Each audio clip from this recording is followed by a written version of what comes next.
and Padua. Thanks for joining us here on the 302 Sports YouTube channel.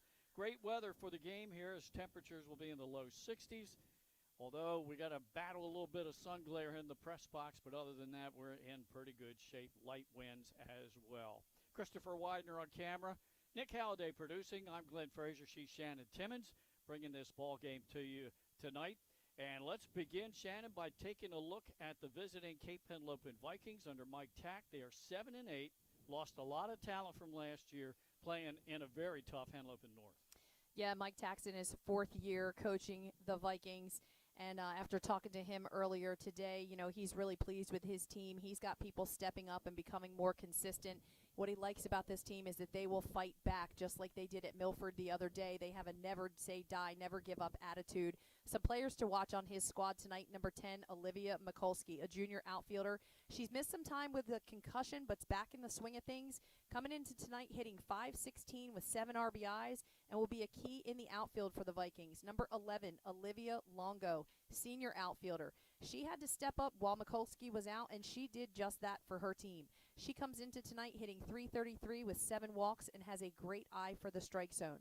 He's been using 2 pitchers, both Sarah Craig and Riley Windish. They've been sharing time on the mound each game, throwing in tandem to get these Vikings through each game. Number 15, Michaela Sellers, just a freshman, but has been one of the best surprises for the Vikings lineup so far.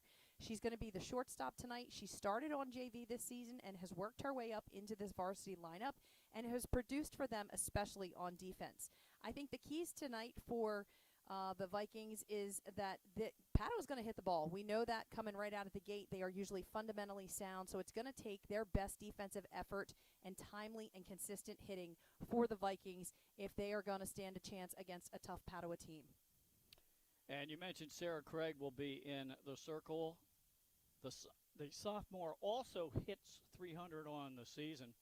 She has a 2-7 record, 5.68 ERA. She's pitched over 65 innings, 44 Ks, 48 walks.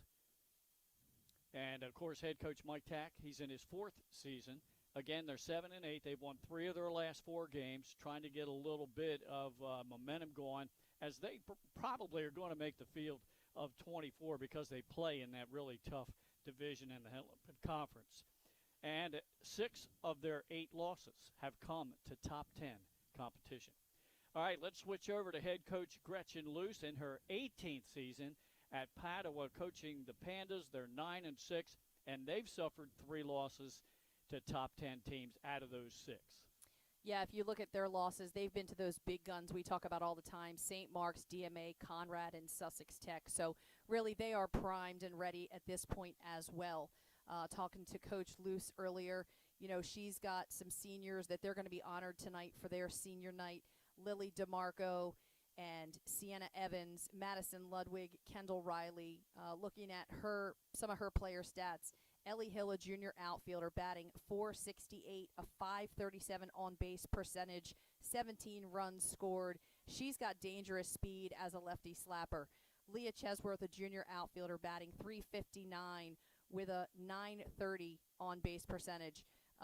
She's, again, power with speed. Again, we talked about this Padua team going to come out hitting, and that's going to be something that the Cape Henlopen Vikings are going to have to try to control. Sophia Evans, a sophomore shortstop, batting .343 with a .378 on-base percentage. Really good contact hitter, especially on the outside pitch, and we know how often these pitchers throw to the outside third of the plate here at the high school level. In the circle, Kaya Bennett, just a sophomore, 52.2 innings pitched, 10 games. She's faced 242 batters. She's thrown 847 pitches with 3 wins, 0 losses. Her ERA at 1.994 with a .252 batting average with her opponents that she has faced. She's got 3 pitchers she can throw tonight as well. Some impact players for her team. Reagan Moss, a catcher, transferred in from Caravelle. Sienna Evans has been their unsung hero. She's a senior catcher that tore her ACL in the fall playing flag football. So she's had to battle back from injury, and she's just done everything she can to be positive for her team. After talking to Coach, not having her on the field all season's been difficult for them, but She's back tonight. And again, this pitcher, Kaya Bennett, as a sophomore, has really just improved and matured, has worked hard for this team to keep them in games. So they are some players that you want to watch for tonight for the Padua side of things. Both teams getting ready to be announced to the crowd here, I'm assuming. We were told there might not be a national anthem. This is Padua's senior night, and they're celebrating by also giving the visiting seniors a flower. Let's take a look at our top 10 coming into this week. Caravel has been sitting up top all season long, only the one loss to a very tough out-of-state team. Sussex Central ranked second, moved up ahead of Sussex Tech with that win against them last week. Polytech moves into the third spot. Sussex Tech falls to 4, followed by Del Mar, Lake, Conrad, Middletown, Smyrna, and St. Mark's. And we'll probably have to flip those two because St. Mark's beat Smyrna today, edged them by a score of 9-8. Some other finals: Lake Forest beat Middletown 10-2. I was there for a while to get a look at both those teams. I hadn't seen them live this season. And Lake jumped out to a 4-0 lead in the first and didn't look back. Del Mar got a shutout win over Laurel, 12-0, and Polytech a 10-1 win over the Apo Jags. Again, we've just seen top 10 matchup after top 10 matchup in the past week or so. Del Mar defeating Lake Forest. So, again, all these teams just kind of beating up on each other at this point, trying to hedge each other out and see where they're going to land come tournament time. And it just continues to be a tough battle. A lot of Henlopen teams in the mix, and where they have to kind of see where they end up. That Del Mar Lake Forest, the win for Del Mar did not surprise, but the score did. It was 11-9. And they played that game in the rain. The conditions were miserable for both teams. They played down there in Del Mar. I think it was the only place that was raining in the whole state, but they played it, and there were just lots of balls flying in and finding grass in that game for both teams. Like you said, it's more of a football score than a softball score, but credit to both teams for gutting it out and playing through that weather. But Del Mar able to come up on top. Macy Rickards threw an amazing game there and got some timely hits. So they are, once again, it's senior day, and the seniors are being honored here for Padua. So that includes Madison Ludwig, Sienna Evans, Lily DeMarco, and Kendall Riley. And then the seniors that they also honor for Cape Henlopen. Now, I'm so glad that softball does this. When they play their home game, this is considered a home game for Padua, and it's senior day, they also honor the seniors of the visiting team. And for Cape Henlopen, that's Maddie Lubinecki, Olivia Longo, and that's it, just the two? Yeah, just the two for Wow. Cape Henlopen. And while we're looking at the Padua seniors, Lily DeMarco is headed to Newman University to play basketball. Unfortunately not softball, but basketball. So congratulations to her for that accomplishment. I saw Coach Gretchen Luce's The sad face that she wasn't going to play the frowning softball. face next to not playing softball. That was fun. Sienna Evans coming here to the University of Delaware to play softball, so that she's getting a chance to play on what will become her home field here this evening. Madison Ludwig also headed here to the University of Delaware, and Kendall Riley here to the University of Delaware as well to continue their education. So congratulations to those seniors for going on, some of them to continue their playing careers at their respective sports, and also just to continue their academics as well. All right, while we have a chance, let's run down the rosters for Cape Henlopen. Sophomore Jordan Bowe, freshman Emma Reynolds, sophomore Tegan Baker, junior Maddie O'Malley, freshman Taylor Huff, senior Madison Lubinecki, sophomore Adriana Williams, junior Olivia Mikulski, Olivia Longo, a senior, freshman Michaela Sellers, sophomore Mia Scott, another freshman Riley Windish, another freshman Kayla Pollard, who apparently is going to be a pitcher of the future for them, although they do have a sophomore pitcher as well in Sarah Craig. And then, of course, the other sophomore is Lila Huntsberger. And now, Shannon, if you want to run down the Pandas roster. Sure. We'll start with number 2, junior Eliana Hill. Number 4, a freshman, Quinn Miracle. Number 5, a senior, Madison Ludwig. Number 6, sophomore, Shay Chesworth. Number 7, a freshman, Molly Murphy. Number 8, senior, Sienna Evans. Number 9, junior, Isabella Calamita. Number 11, sophomore, Kaya Bennett. Number 12, junior, Amber Kelly. Number 14, freshman, Scarlett Walther. Number 15, junior, Paige Godfrey. Number 17, junior, Lee Chesworth. Number 22, a junior, Reagan Moss. Number 23, a senior, Liliana DeMarco. Number 25, a freshman, Alexandra Manchin. Number 27, senior, Kendall Riley.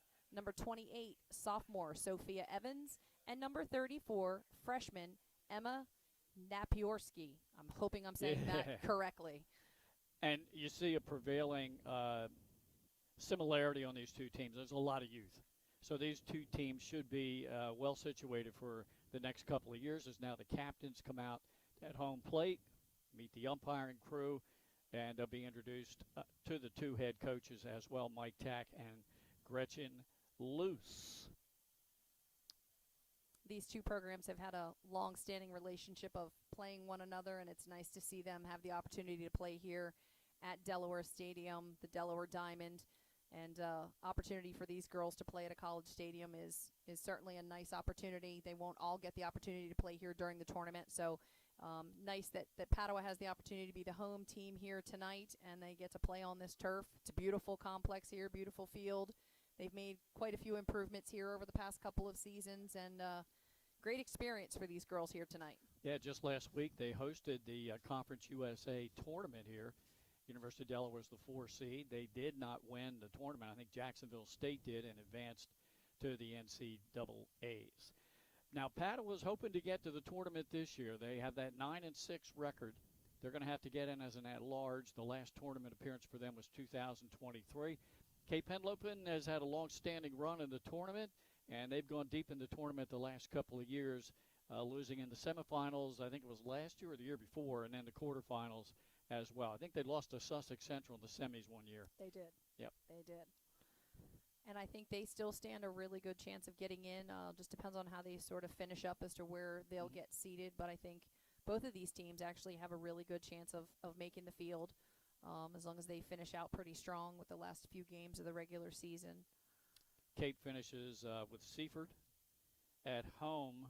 That will be their senior day game. And then they finish on the road at Delmarva Christian. And Padua, I'd have to bring up their schedule. I'm not sure who they finish with. I didn't bring that up. Yeah, Cape had their Delmarva Christian game rained out earlier this week. Right. And, of course, this is the final week of regular season activity. I believe the committee meets on Sunday. Correct. And they will set the field of 24 going ahead. As we're getting into the spring season for state championships, track and field will be Friday and Saturday at Dover High. We'll bring that to you here on 302 Sports. Boys volleyball, I think it starts soon. Yeah. The only sport that's going to get backed up a little is, in championship tournament play will be baseball for the boys. It's going to be played almost entirely in the month of June.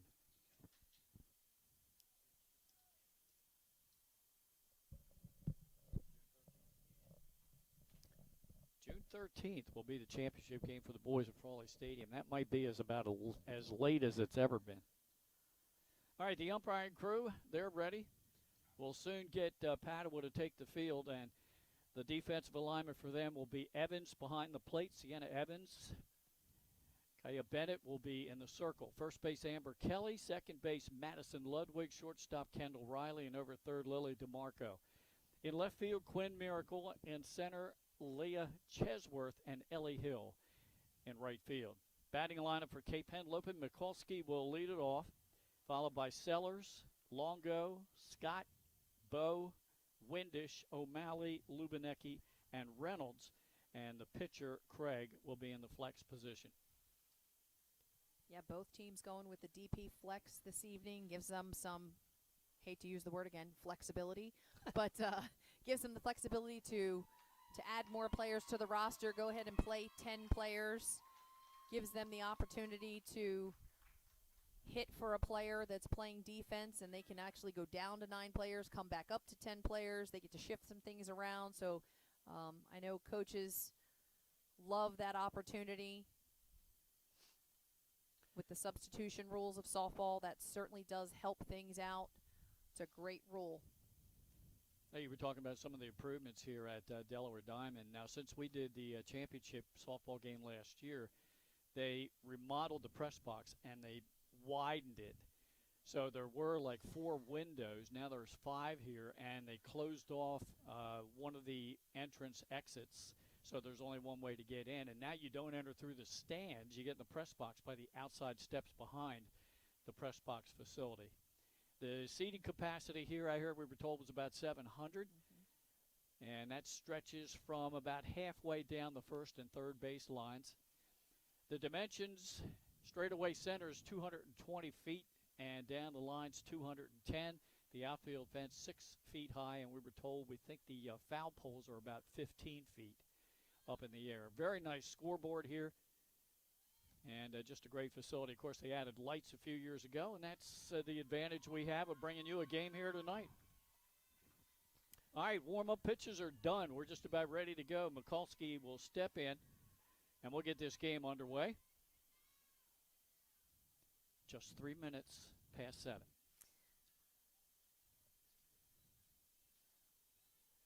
Mikulski stepping in against Bennett. Bennett's first pitch misses outside for nope. That's a called strike. Okay, Glenn. Got to watch these umpires. Delayed calls. Got to give them just a second, and nope, now we've got going to be a change right away. Okay, that was just for senior night for her to go ahead and throw the first pitch to the catcher. She's the one that had the ACL tear early on in the season. So she will come out of the game. Tried to read that number, but the glare's getting. It should be Sienna Evans that was in to start. She's the senior that had the ACL tear. So they let her start this evening, take that first pitch, and then come out. All right, so here's the 0-1 pitch. Chopped down the first base line. Turn, throw. Safe is the call. And an infield hit for Mikulski. And that's the one thing these players will have to adjust to. If they're used to playing on those infields of dirt that are basically concrete this time of year, Glenn, because we haven't had any rain. So this turf is going to deaden that ball a little bit. They're going to have to get used to the change of speed and to play the turf. As Michaela Sellers steps in for the Vikings. Yep, and Moss is in now at the catcher. And that's in for a called strike. Yep, I'm waiting on him. All right, now we got to change. I saw you getting ready to change the sheet. That's why I went ahead and called that strike for you, Glenn. Moss, a junior transfer, now the catcher. She came to the Pandas from Caravel. Popped up, out of play, over top of the Pandas dugout. All right, so now we have 22 behind the plate. And that's Reagan Moss, the junior, batting .341 on the season. Sellers in the hole, ground ball just to the right of the pitcher, pick up by the shortstop, and I think we've got that one's out at first. Again, you can see how slow that ball is rolling on the turf. These infielders are going to have to charge that tonight to get the throw off. And the top of the Vikings lineup has some speed. That's why they're there. And right now we'll have Longo, the center fielder, with one out, and Mikulski down at second base.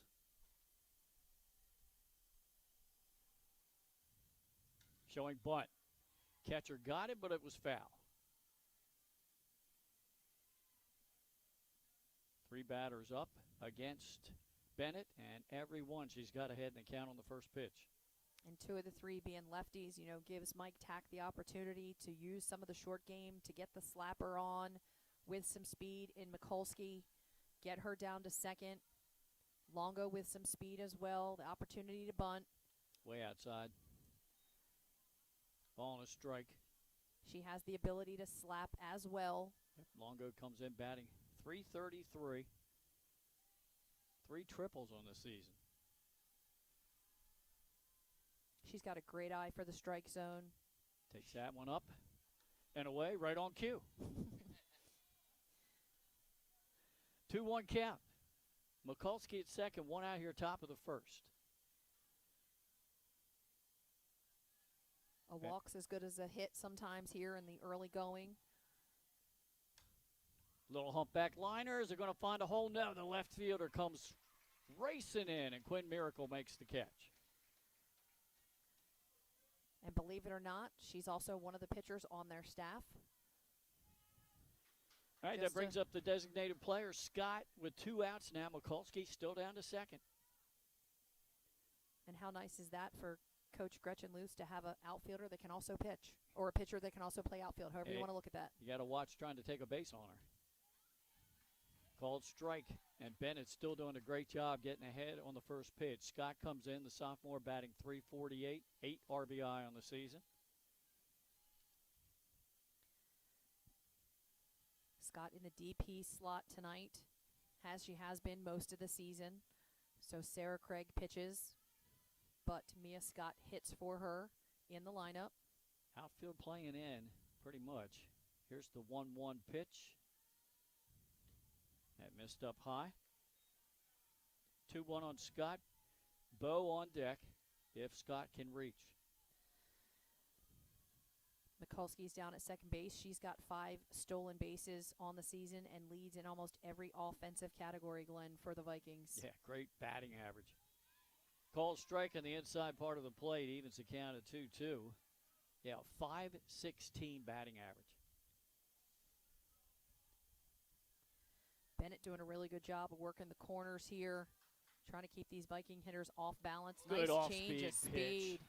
And that gets the strikeout and ends the top half of the first. 1 hit, 1 runner left on, no errors. And we go to bottom of the first. The bottom of the first for Padua will have Hill leading off, followed by Riley, Leah Chesworth, then Evans, DeMarco, the other Chesworth, Shea, who's the DP, then Bennett, Ludwig, and Miracle. That's the lineup for Padua. The defensive alignment for Cape. Behind the plate, Lubinecki, Sarah Craig in the circle. Maddie O'Malley at first, Riley Windish at second, Michaela Sellers at short, Jordan Bowe at third, Olivia Mikulski in left, Olivia Longo in center, and Emma Reynolds out in right field. Yeah, that was a beautiful change of speed there on that last pitch from Kaya Bennett to get the strikeout and to show the Vikings early on that she has that pitch and can command it for a strike. That's big to get in the mental side of things, to those batters know to look for that. Once again, in case you're just joining us, we have some other scores for you from earlier action. Polytech, who we have ranked third now in the state, defeated Appoquinimink 10-1.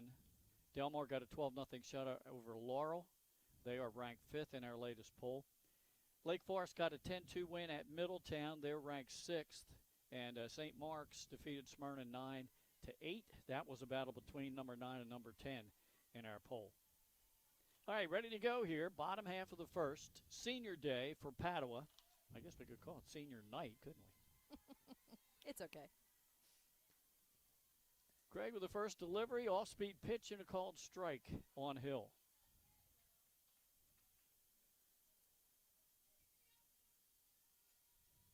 Hilla Jr. for the Pandas comes into tonight hitting .468 as she fouls that pitch back. Yeah, got a piece of that off-speed pitch. Good work for Sarah Craig here to start out, getting ahead. Hill also with an outstanding on-base percentage of .537. She's a slap hitter and has speed, as you would expect from the top of the lineup.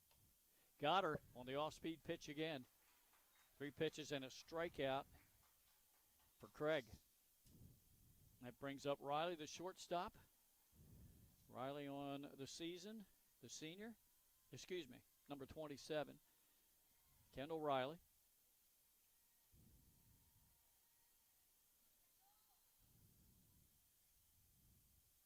That missed low for a ball. I didn't see any stats on her. No, I don't have any either, Glenn.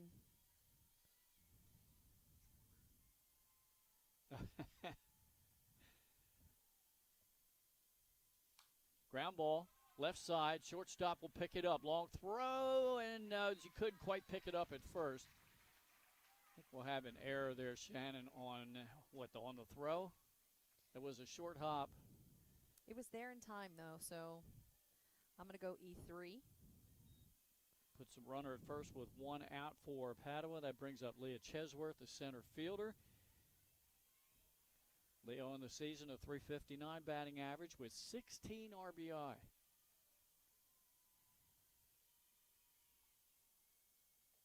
First pitch called strike on the outside part of the plate, and I've just been informed for you Philly fans out there, one of which I am.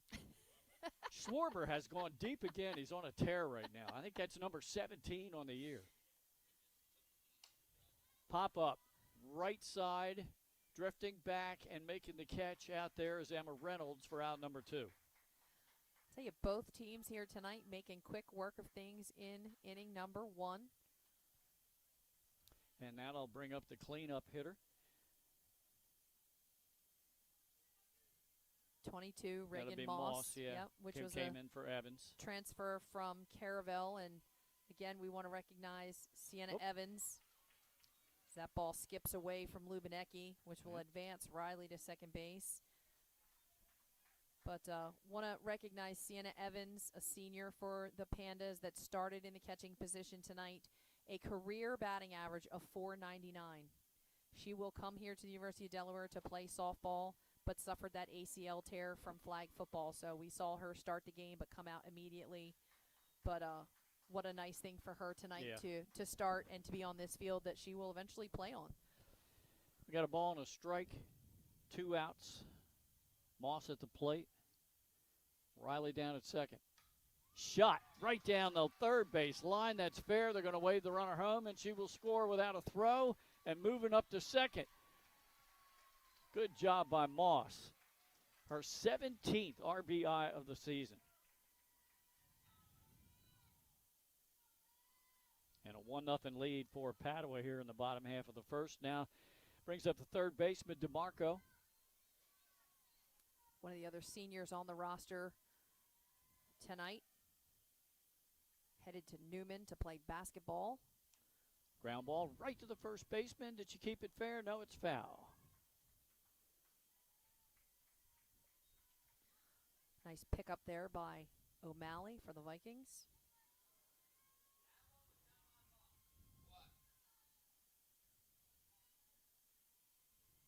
We'll reset it and do it again. Missed outside. The runner will move up. Wild pitch there. And that moves Moss over to third base with 2 outs and a 1-1 count on DeMarco.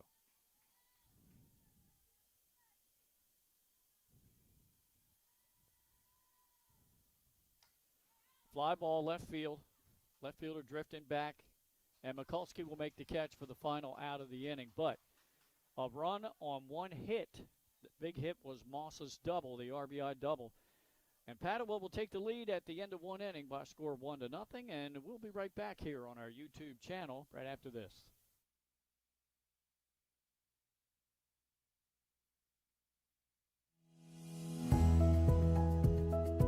First State Orthopedics has 46 physicians and 22 physician's assistants at 16 locations across the state of Delaware. We provide both surgical and non-surgical treatment for a variety of orthopedic conditions, are specially trained in current state-of-the-art techniques. We serve as team physicians for over 20 high schools, Wilmington University, and many local recreational and competitive leagues. Our doctors are readily available to all local emergency departments, medical aid units, and urgent care centers for consultation and treatment. Give us a call today at 302-731-2888 or visit us online at firststateortho.com.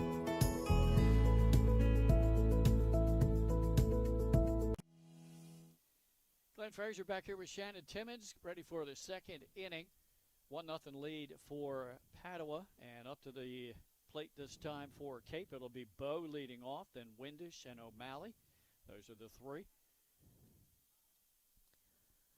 Jordan Bowe, a sophomore third baseman for the Vikings, will step to the plate with a .315 batting average with 13 RBIs. That's going to be a team leading 13 RBIs, Glenn. So her job typically is to have runners on in front of her. She'll lead off this inning. We'll see if she can do her job and get on. We sure will. I mentioned earlier today I got to see a little bit of the afternoon action down in Middletown between Lake and Middletown. And in the top half of the first, Katie Pierce led off with a triple. Then there was a home run. Then a double. We were looking for a single. It would be the cycle in the first In the four first. batters. No, the next player took second on the hit, so she got a double. She blew it. Jinxed it. Yeah. All right, here's Bo. Takes a called strike on the outside part of the plate. Good location there by Bennett. Yeah, that's a nice curveball there by Bennett. She's got really nice break on that pitch.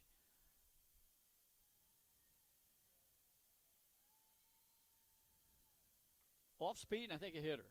And Bo will take her base. So 2 innings in a row, Cape will get the leadoff runner aboard, and that brings up Windish. And we saw in the first inning, Bennett not afraid to work corner to corner and mix things up. That one just came in too far and clipped Bo, I think, in the elbow, forearm area. Got coaches and umpires checking her out down there at first base now. We've got the okay. Good. She's good to go. Always nice to see. Here's the freshman, Riley Windish. Comes in with a .256 batting average, a couple of triples on the year. She starts at second base, but she also does some of the pitching duties for the Vikings. Has a majority of their wins, as a matter of fact, in the circle, just because of the timing in which she enters the game after Sarah Craig gets things started. Windish fouled back the first pitch. She's in the hole 0-1. Bo checks the wristband, see what play is on, if anything.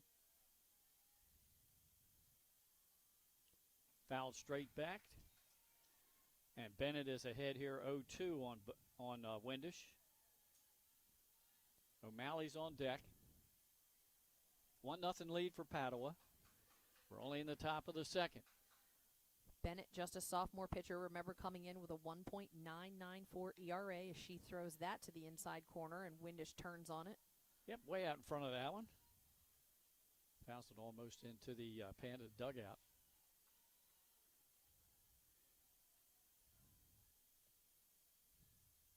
Bo loosening up down there, trying to get that arm loosened after being hit. Foul ball, and it hits the top of the pole, holding the net here. So Windish up there fighting. Didn't we have a Bree Windish a couple of years? I was just getting ready to say we did. Bree just graduated last year. Okay. She played 4 years for the Vikings. Yeah, they had quite a few seniors in that class last year, a team that really did good things at Cape for a few years. Pop up in the infield. Shortstop coming in but doesn't make the play. Now they might get a force at second. Bo gets in there, though. Good alert job by Bo to hustle down. So we had a hit by a pitch, and now E6. And the first 2 runners on here in the top of the second for Cape. That brings up the first baseman, Maddie O'Malley, .245 batting average. She had a great game when Cape was visiting Sussex Central. Despite the loss, she had a great game at the plate. Showing bunt. I think she got a piece of that foul ball. Looks like it went off her foot, but I think it hit the bat first. Yep.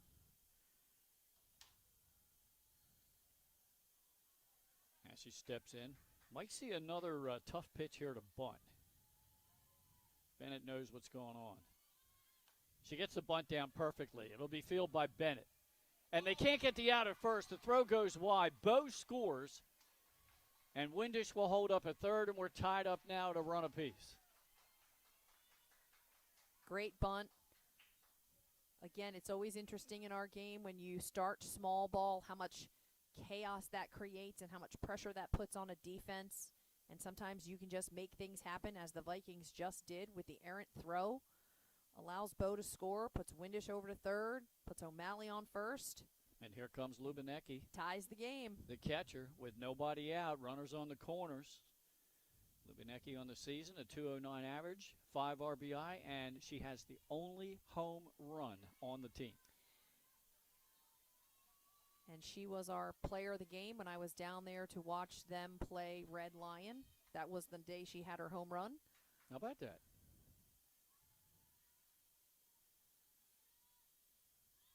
Shows bunt again. Kind of a safety squeeze. Oh, they go back to third. And they got her out. Smart defensive play there by the Pandas. It's a fielder's choice for Lubinecki on the bunt. O'Malley moves up to second, and then Windish is out 2-5. I'm going to quote the late, great Randy Johnson and say, freshman mistake. Okay? So she got a little too far off. You've got to see that ball thrown and make sure that they're making a play on somebody else before you get that type of a lead. All right, so one out now. Runners at first and second for the Vikings. Their 9-hole hitter is up. The right fielder, Emma Reynolds, a freshman, 286 batting average on the season. And she'll be followed by the top in Mikulski. So Bennett would love to get some defensive help here in the form of a DP. Checked her swing. That's a little high for a ball. And by DP, I mean double play, not designated player. We got too many acronyms in this, right. This sport, right? Cape's okay, though, at this point. There's just one out. They've got runner in scoring position. They got 2 on. They're getting ready to roll the top of the order. They're in okay shape right now.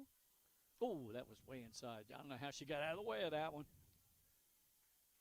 2-0 count. Yeah, when Bennett really cranks that inside pitch, it comes far inside.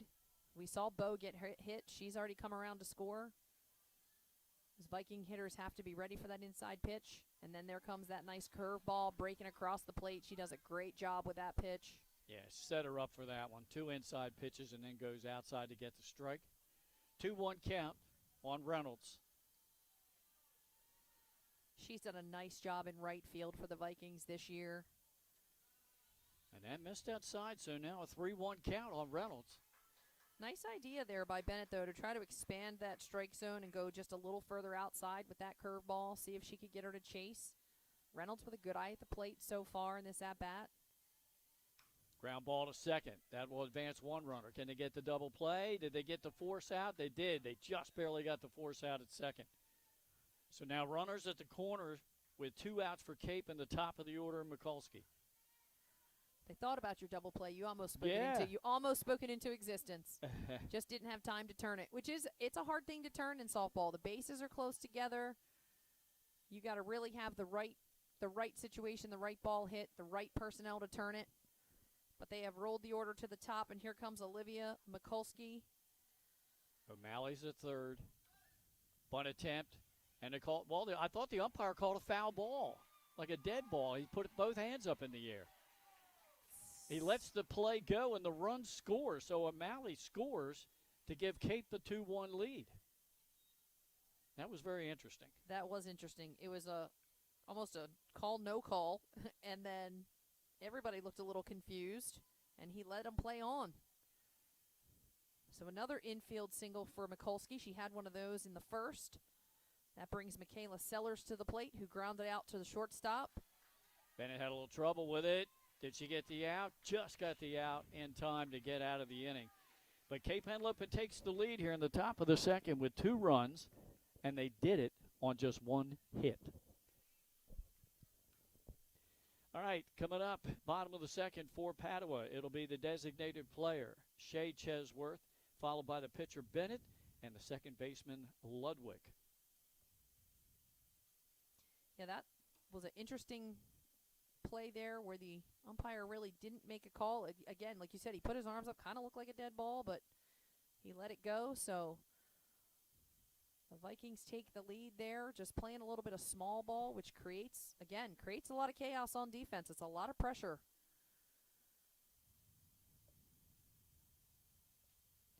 So we head to the bottom of the second inning here as Sarah Craig will try to hold on to this 2-1 lead.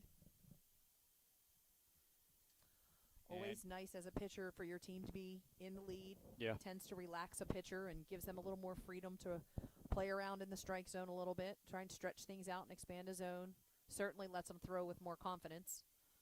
We are going to complete the regular season for you on Friday night. We'll have another night game for you at Caravel, Smyrna against the Buccaneers.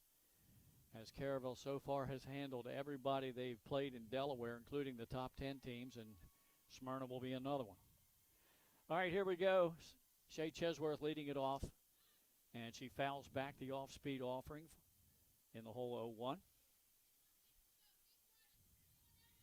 I like the confidence that Sarah Craig and her pitching coach in the dugout right now has the confidence to call and start off with that changeup. Off speed again. Got her to swing right through it. So Chesworth, Shea in the hole here, 0-2. Pitching is all about deception and trying to keep hitters off balance. She's That's fouled down the right field line. Doing a pretty good job of that so far this evening. So the count holds at 0-2. And I'm glad to see, I'm looking at the scoreboard, our scorekeeper up here. He's agreeing with us or listening to us, as we call errors and hits. That missed down low. Trying to get Chesworth to chase. She did not. Showed discipline at the plate. Ball and 2 strikes. Leadoff batter here, bottom of the second for the Pandas. Pitcher Kaya Bennett on deck for the Pandas. Tried to get her to chase the high off-speed offering. She did not bite. 2-2 count. And she's throwing that flip change, which is just tough to get out of your hand. They basically roll their hand over and flip it out of the back of their hand, and sometimes they just hang on to it too long. It floats up in the zone, so that's sometimes what happens. As that looks like that's right on the line. Fall in for a base hit. That'll be the second hit of the game for Padua. A leadoff hit and runner at first here in the bottom of the second for the pitcher Bennett. She can help her cause out here.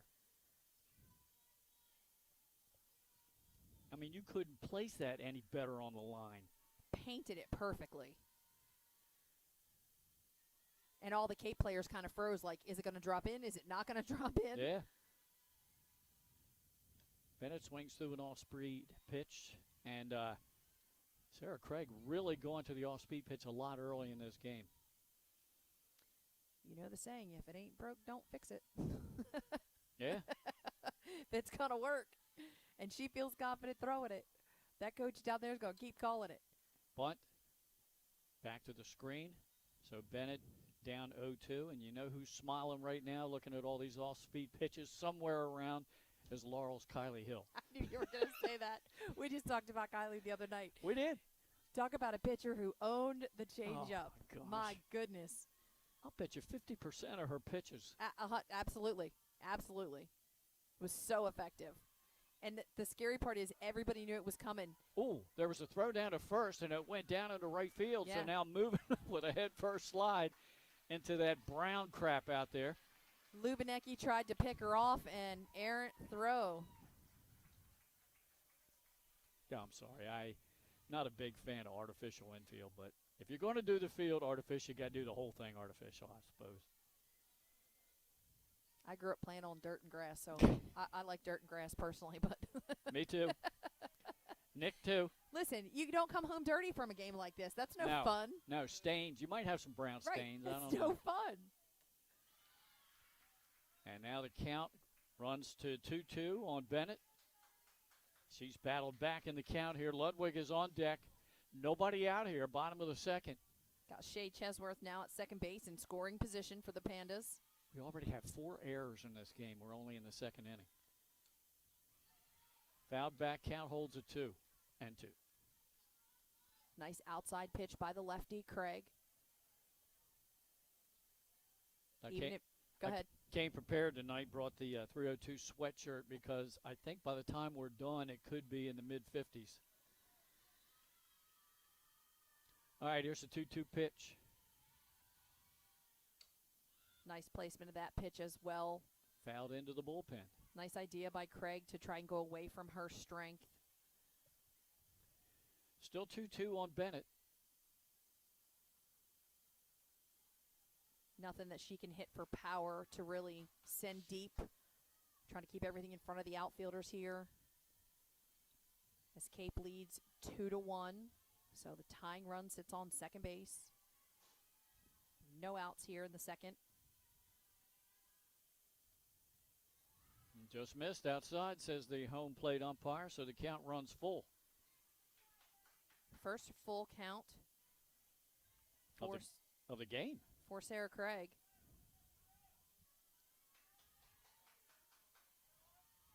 All right, 3-2 delivery from Craig. Called, third strike.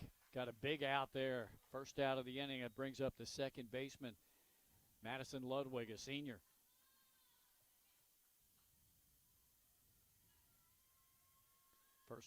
Second strikeout of the game for Craig, the first looking. Ludwig to be followed by Miracle, the 9-hole hitter. Takes a called strike. Craig doing a great job of painting that outside corner. And as a lefty, that's the side she should really love to throw to anyway. Swing and a miss. Went upstairs a little bit on that one. So Ludwig in the hole 0-2. But Craig had Bennett down 0-2 as well. She battled back to a full count. Swing and a miss on an off-speed pitch. She gets her second strikeout of this inning, third of the game. 2 gone. She's really commanding that off-speed pitch tonight,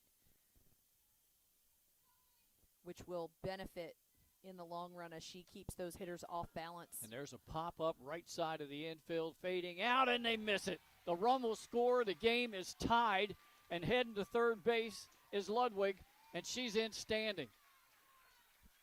The fielders out here so far in this game are really struggling with pop-ups. Yeah, and we can't say that they can blame the sun at this point. That's just Here's miscommunication, misread. Our scorekeeper's asking for a ruling there. It didn't touch a glove, I don't think, but I would say E4. I agree. E4. And on that E4, she got all the way around to third. Good hustle by Miracle. Now top of the order, Hill, who struck out in the first inning.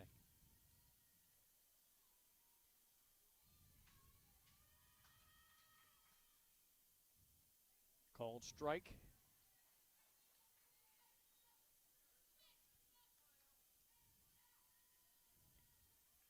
I would say, I don't know whether the lights are bothering. Can't be the sun. Oh, runner almost took off for home. Good job there by Lubinecki to find that ball. And that's one of those times, too, where your infielders have to help you find the ball. They should be yelling feet, feet, feet, so you know it's right there. Yeah, it didn't go too far. A ball and a strike on Hill. Off speed, missed high. Throw down to third. She's back. 2-1 count on Hill. 2 outs. At the bottom of the second, you know my deuces are wild on That's the a scoreboard. 2-2 count. 2-2 count, 2 outs. Both teams with 2 runs. Both teams with 2 errors. I'm telling you, deuces are wild. Fouled back and out of play. And I'm rattling around the bleachers. Count holds at 2-2. Got Quinn Miracle at third. Hoping that Hill could produce here for the Pandas. Ground ball right back to the pitcher, over to first, and Kate gets out without any further damage. But the Pandas score a single run here in the bottom of the second. We go to the third inning all tied up at 2-2.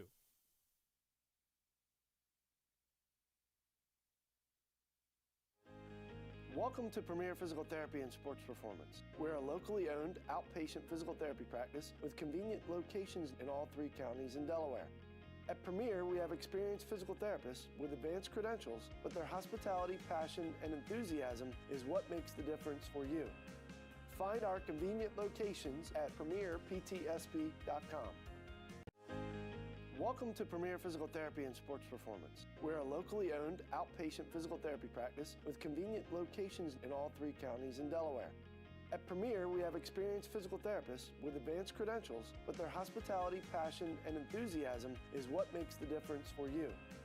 Find our convenient locations at premierptsp.com. Just about ready to go here in the top of the third inning. Kate Henlopen will lead off with their shortstop Sellers, who grounded out in her first plate appearance, then Longo, who flied to left, and then Scott, who was a strikeout victim. 2-2 ball game. Glenn Fraser alongside Shannon Timmons, Nick Halliday producing, and up top, Christopher Widener on camera. And these Cape hitters are going to see Bennett for the second time around here, so we'll see if they make some adjustments in the box.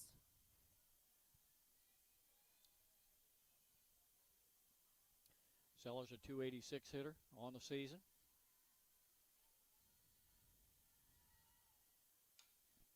And she fouls the first pitch over the bleachers and out of play behind us.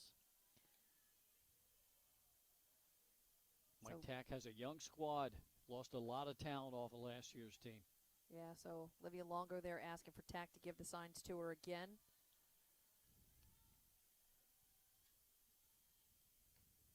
That missed outside, a ball and a strike on Sellers.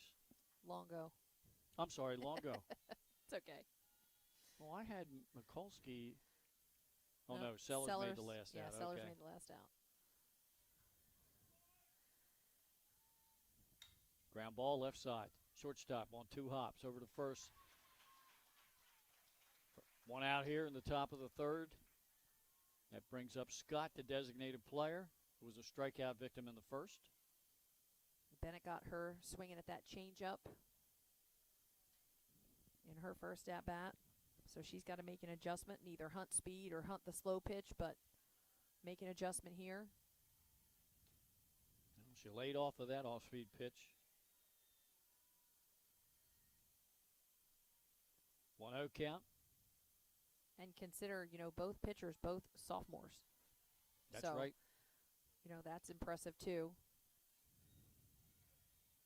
Scott does a good job to get out of the way of that inside Tell pitch. you what, Bennett has a wicked inside pitch, doesn't she? Man. Woo! Now watch her come back and go outside here. Sure. She's done a great job throwing east and west, as we say. The pitching, she's working inside, outside a lot. There's that curveball. Got her to swing. Ball and 2 strikes on Scott. Checks that wristband.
HVAC system is what you need with Ambience. Ambience provides you with over 25 years of experience in the heating, cooling, and plumbing industry. The team at Ambience Heating and Air Conditioning provides high-quality residential HVAC installations, maintenance, and repairs in new and older homes in the Delaware, Maryland, Pennsylvania tri-state area. You may not realize it, but half of your energy costs go to heating and cooling. Make sure your energy dollars count and call us today for a free estimate. 302-239-HVAC. 302-239-4822.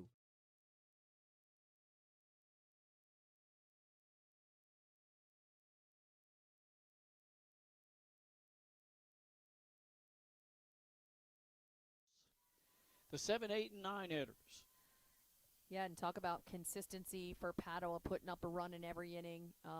That's just one of the things that a lot of coaches talk about and preach, that you have to score. You have to score consistently. If you put up 1 run an inning, that's 7 runs a ball game. You'll win a lot of softball games with 7 runs, Glenn. We were always told outscore the other team. Win an inning. Correct. Win every inning. Correct. Pop up, right side, foul territory, and caught by the first baseman. I thought the catcher was going to get that one. So the catch is made over there by Amber Kelly. 1 pitch, 1 out. Here's the catcher, Lubinecki. So, yeah, if you stay on pace to get 1 run an inning, that'll take you a lot of places in softball. Lubinecki hit into a fielder's choice back in the 2nd inning, 0 for 1 officially.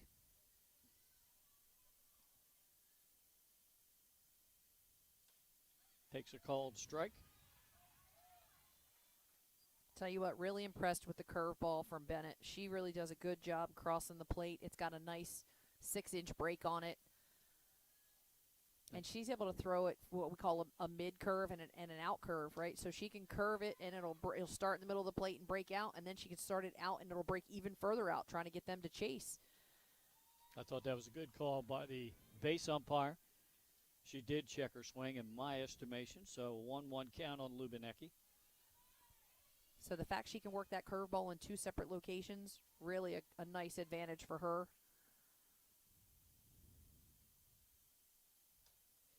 Missed inside, 2-1 count on Lubinecki. And again, she's already seen way more pitches than she did in her last at bat because she only saw 1, I think. And I'm sure Maddie O'Malley would like to have that little foul pop-up she just had back and see some more pitches. Called strike. Evens the count at 2-2.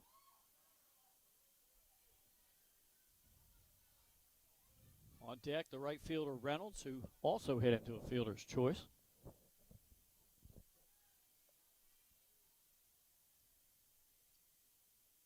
Lubinecki waited on the off-speed pitch, hits it right to the left fielder. Coming in to make the catch is Quinn Miracle for out number 2. Nice job by Lubinecki on the change of speed. Just hit it right at the left fielder. Cape just can't seem to get anything to drop when it goes that way right now. Brings up the 9-hole hitter Reynolds.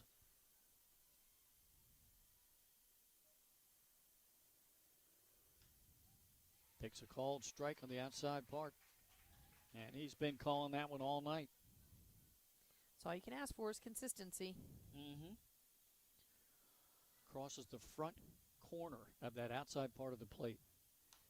Ground ball right back to the pitcher. Bennett fields it, throws over to first. And a 1-2-3, top of the 4th inning. As we head to the bottom of the 4th, it'll be the bottom 3 for Padua. Bennett, Ludwig, and Miracle. And that's their first 1-2-3 inning, so she's getting better as she goes.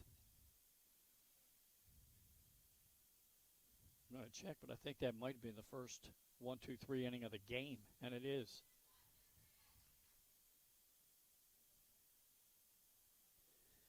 So Padua continues to lead 3-2.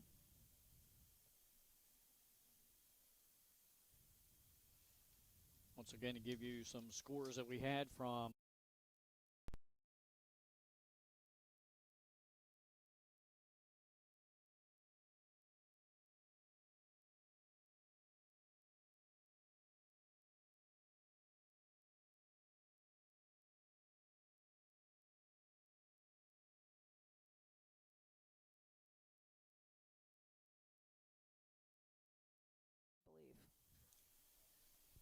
winding down the regular season. It goes so fast. It does. It feel like we just got started, and thankfully the weather's been pretty agreeable all season. There's only been, I know, a couple of games had to be shifted around due to inclement weather, but for the most part, everybody's been on schedule. All right, ready to go here. Bottom of the fourth, Kaya Bennett, who was called out on strikes, and her only at bat. She takes the ball on the outside part of the plate. On deck will be Quinn Miracle, and then they will roll the top of the order as well this inning. Little humpback fly ball fielded by the first baseman, Matty O'Malley.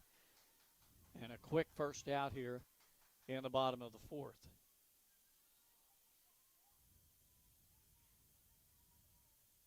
That brings up the second baseman, Ludwig. Ludwig was a strikeout victim, and her only at bat back in the third.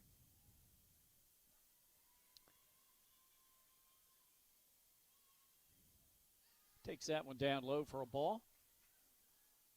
9-hole hitter Miracle on deck.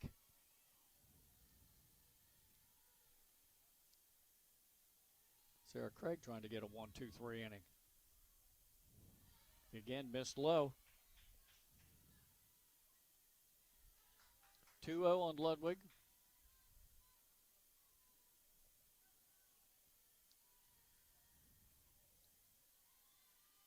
Ludwig, one of the seniors on this team, honored here before the game got started tonight. I think that guy could have caught that in the crowd, I'm not going to lie. Oh, yeah. He stuck a hand out. Look, he didn't make too much effort on that. Folks, I got to tell you, Shannon is tough on the fielders. So now she's calling error on the fans. I'm just saying. He didn't put a lot of effort into that. He could have caught that. Misses down low, so a 3-1 count. One out here, bases clean, bottom of the fourth.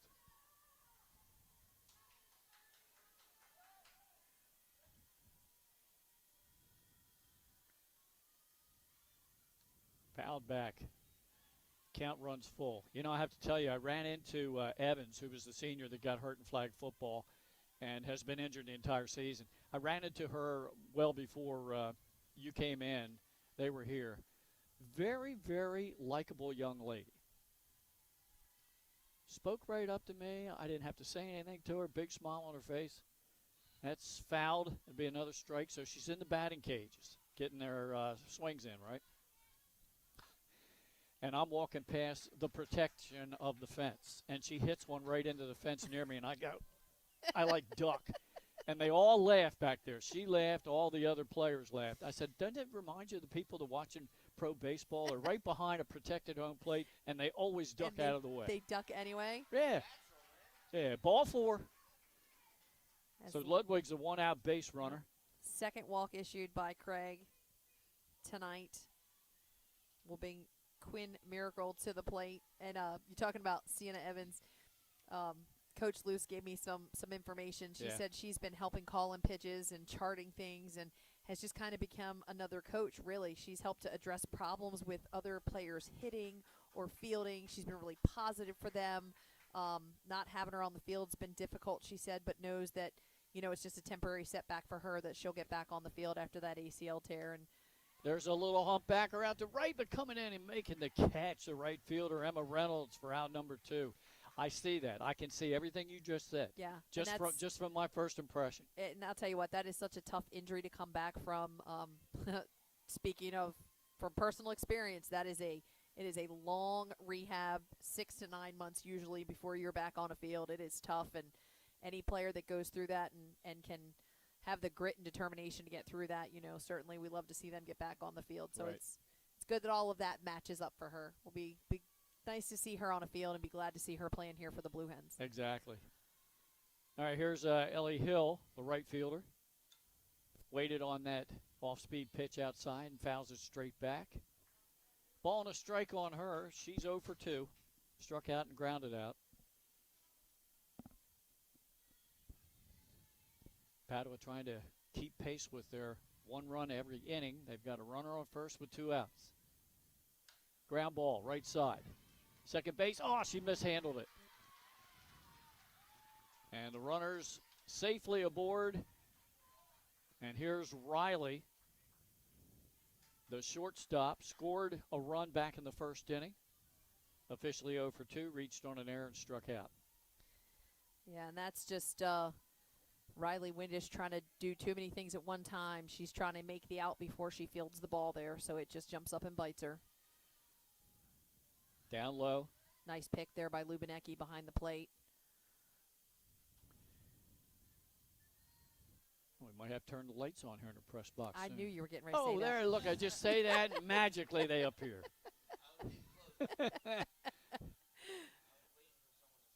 Thank you, producer Nick Halliday. I believe he called that a strike. He did. did. 1-1 count. Yes, he did. Looked a little bit high on that side, but 1-1 count on Riley. Got 2 outs. Cape's got to limit Oh, damage hit her in with the helmet. 2 outs. Just as I say, limit damage with 2 outs. That's not how you do it. First hit by pitch for Craig, the second one in the game. And now the bases are loaded with 2 outs. And up comes Leah Chesworth, who singled, scored a run last inning, and flied out to right. So she's going to put it in play most of the time.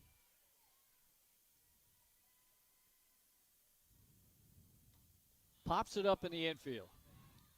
And Craig makes the catch to get out of any damage here in the bottom of the 4th. So no runs. The bases were left full as we go to the 5th inning. It's 3-2 Padua over Cape here on 302 Sports.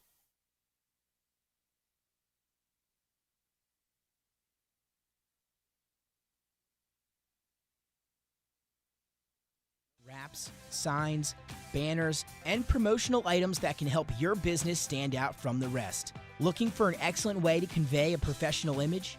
Customized promotional products are the perfect way to target new customers, increase employee retention, and boost your brand awareness. Let the professionals at Cassidy Graphics bring your advertising ideas to life. Give them a call today at 302-326-2412. Again, that number is 302-326-2412. Again, Cassidy Graphics brings your advertising ideas to life. Wraps, signs. Get the assurance that your HVAC system is what you need with Ambience. Ambience provides you with over 25 years of experience in the heating, cooling, and plumbing industry. The team at Ambience Heating and Air Conditioning provides high-quality residential HVAC installations, maintenance, and repairs in new and older homes in the Delaware, Maryland, Pennsylvania tri-state area. You may not realize it, but half of your energy costs go to heating and cooling. Make sure your energy dollars count and call us today for a free estimate. 302-239 HVAC, 302-239-4822. Here we go, 5th inning here at Delaware Diamond on the campus of the University of Delaware. You got a good one here, 3-2 ball game. Padua leads Cape, and leading off for Cape in the top of the 5th is their lead-off batter, Mikulski, who is 2 for 2, and she takes a called strike. Both infield hits, Shannon. Yeah, and nice curveball there from Bennett to come inside on this lefty slapper. Mikulski, who's been so successful for the Vikings, just a junior, came into tonight hitting .516 as she takes another called strike. Bennett gets ahead of her quickly. Yeah, now she's got to protect. These lefty slappers look for an outside pitch that they can drive through that 5-6 hole or just kind of find some grass in the outfield, so they tends to make them uncomfortable with that inside pitch. That missed down low for a ball. Good take. Well, they won't find any grass on this field. I know what you meant. I knew what you meant. We can pretend it's I do. grass. Yeah. Okay. It looks green. It's green. Pretty. It's pretty. It looks like grass. Oh, she taps that over to third. High throw. She's safe. And now she's going to move up to second. And Mikulski in scoring position to lead off the top of the 5th, representing the tying run of the ball game. And Mikulski has speed. It's one of those factors that Mike Tack uses as to why she's the leadoff hitter, especially as the lefty slapper. But that errant throw allows her to advance. Was that the third baseman? Yes, E5. Now here's Sellers, the shortstop. 0 for 2. Won't be surprised to see her lay down a bunt to move her to third. And there she goes. And there's the bunt. Excellent bunt. Tried to barehand it. Can't do it. She's safe. So now runners on the corners with nobody out here in the top of the fifth, and that'll bring up Longo, the center fielder, who's flied out and grounded out. That's a great job by Michaela Sellers. Just a freshman again, talking to Coach Tack, one of the bright spots, surprises, if you will, of the season, being able to move her up from the JV squad to varsity and into that starting shortstop position. She's been able to do some great things here for the Vikings this season. Tough plays there by Lily DeMarco. Consecutive errors. Tried to barehand that one. That's about the only chance she had. And it's tough, you know, these bunts get a little spinny because of the pitcher's spin, and again on the turf, you know, they're not used to playing on turf, so it's a different feel, it's a different vibe. I think something maybe sometimes coaches should give them a heads up on is just try and field it clean first. Some of these players tonight we've seen have gotten ahead of themselves, and that's what's created some of the errors. They're trying to make the play before they catch the ball. You got to get the ball first. So they're just a step ahead, but Coach Luce out there trying to, no pun intended, loosen her team up a little bit. You're doing the puns tonight, Shannon. Flex, loose. I got you. Taking a page out of your book, Glenn. Yeah. Normally you beat me to it, so. Oh, man. Talked to Gretchen before the game. She said, if you speak of me, speak well. So Yes, I told her okay. I got her tonight. All right, here's Longo. Big spot here in the top of the fifth. Showed bunt, pulled it back. Man, and nobody covering second base. The center fielder making her way in, 17, Lee Chesworth, but essentially nobody covering second. And I think maybe that's why Coach Tack had her fake it. They want to see what the rotation was. Now she does bunt it right back to the pitcher. Second base coverage. She's safe. Third of the plate, high. Run scores. We're tied. And the runners will move up third and second with nobody out here. And I'll tell you what, Padua's catcher is really lucky that that ball bounces back off this screen and kicks directly. It reads very true coming off this screen and bounces right back to her, or Cape would have scored another run there. I think she was going to beat that out, so I'm going to give her an infield hit on the play, but then the throw home is an error on the first baseman. I agree with that, Glenn. Thank you. We're tied up now here in the top of the fifth. It's 3-3, but now Cape threatening. Runners second and third and nobody out here. Scott, the designated player. And she shows bunt and bunts it foul. She's been a strikeout victim twice. Well, Bennett's had her number coming to the inside tonight, as she did there. Bunting that real hard inside pitch is going to be tough. Shows it again, gets it down nicely, right back to the pitcher. Looks the runner back to third, and they'll let the base runner go down to first. So now they're loaded with nobody out for Bo. And that's actually a really good decision there by the sophomore pitcher, Bennett, to go ahead and look that run back with a tie game here, bottom of the fifth. So here's Bo. She is top of the one fifth, for one because she was hit by a pitch, scored a run. Top of fifth, excuse me. Yep, singled. And it also makes it easier for your defense now. You have a force out at any base. They pull the infield in. You see them come in shallow now, trying to cut down the lead run at home to keep this game tied. Fly ball deep right. That'll get the right fielder's head. She was playing shallow. One in. 2 runs in.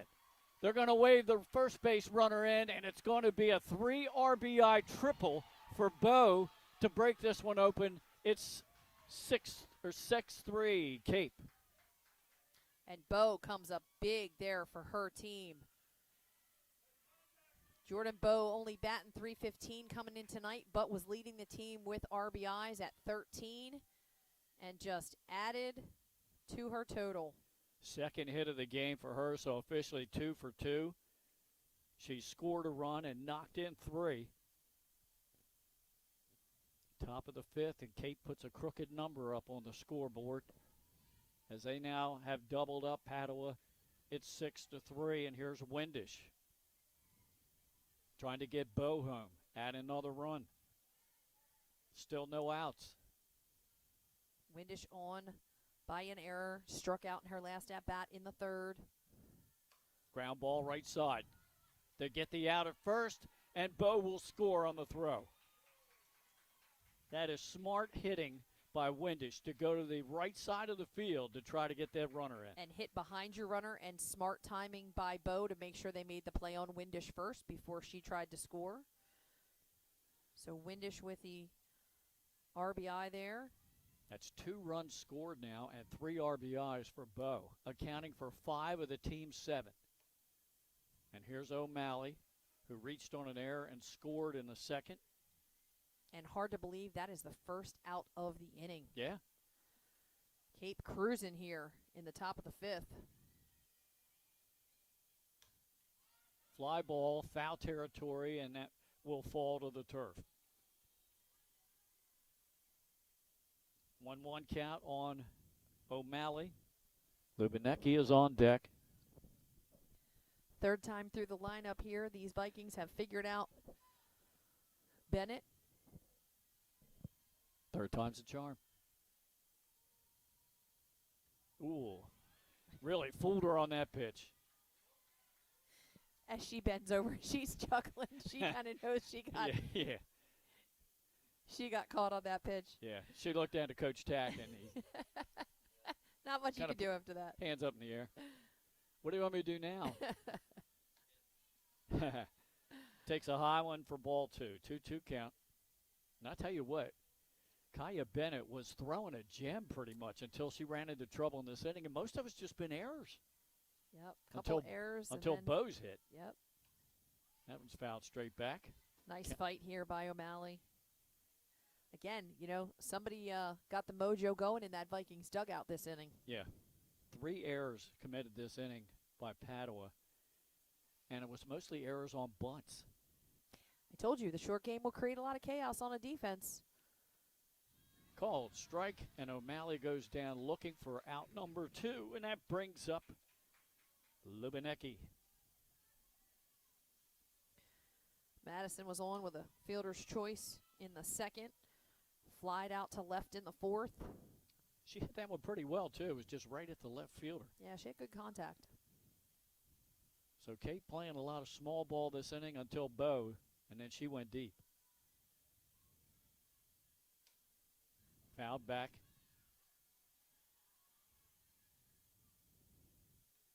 Lubinecki is the 7th batter to come to the plate this inning. 8th. As they go right through the lineup from leadoff batter and the number 9 hole hitter Reynolds on deck. That misses high and inside. Ball and a strike. And along with Bennett, Shea Chesworth has done some pitching. Quinn Miracle has done some pitching for Padua, so I don't know if we'll see anyone else enter the game in the circle for the Pandas, but That one right side, that'll go it's foul. going to be foul. But they do have some other options. Not sure if we'll see Coach Luce make any pitching changes or not, but Right. they are currently in the field, so I don't know. if We she's used to gonna be make able any- to see down in the bullpen area here, but they've kind of changed things up. Yeah. Put a roof over it, and it's dark mesh in there. Here's the 1-2 pitch. And that is flared out just foul down the left field line. Count holds at 1-2. Cape Henlopen trying to even their record this evening. They came in 7-8. They've won 3 of their last 4. Trying to ride a little momentum into a possible tournament berth. And I think these are 2 teams that, you know, definitely are in the running to get in the tournament. Agree. Fly ball, that's in the gap in right center. That's going to go to the wall. Lubinecki will pull up into second base with a stand-up double. And she's there with 2 outs for Reynolds.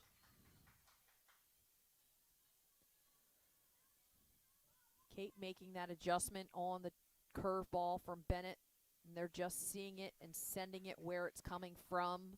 Instead of trying to pull around on it, they're just changed the timing. They're letting that ball travel into the zone a little bit. They're going to run for Lubinecki. Shannon going down there is the sophomore Huntsberger. So Lila Huntsberger running at second now. And here's Reynolds. 0 for 2. Ground ball right at the second baseman. Takes it on a high hop, throw to first. And finally, the Pandas get out of this inning, but Cape sends 9 batters to the plate here in the top of the 5th. They get 5 runs in thanks to the 3-run triple from Jordan Bowe. And they will take a 7-3 advantage into the bottom half of the 5th. And coming up for Padua will be the meat of the order. Moss, DeMarco, and Shea Chesworth.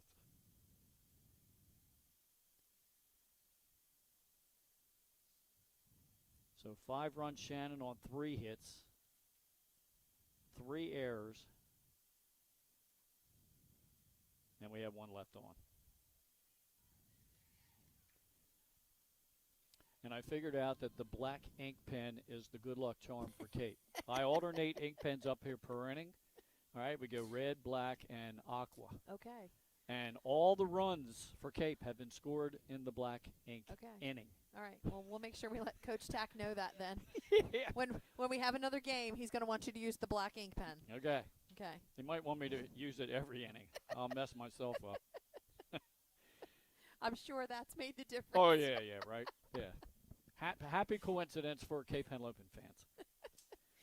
Meanwhile, for Padua, they got to try to get back into this one here, now trailing by 4 runs. Leading off for them this inning is going to be number 22, the catcher, Reagan Moss, then Liliana DeMarco and Shea Chesworth, the designated player. Moss officially 1 for 1 this evening. She has a double, was stranded at second back in the first, got an RBI, and then walked in the 3rd inning and was stranded at third base. She's been stranded at third twice. Fly ball, shallow right, coming to hard. Second baseman goes out and almost made the catch, but it drops fair. That was a really nice effort by Riley Windish. She just couldn't quite pull it in.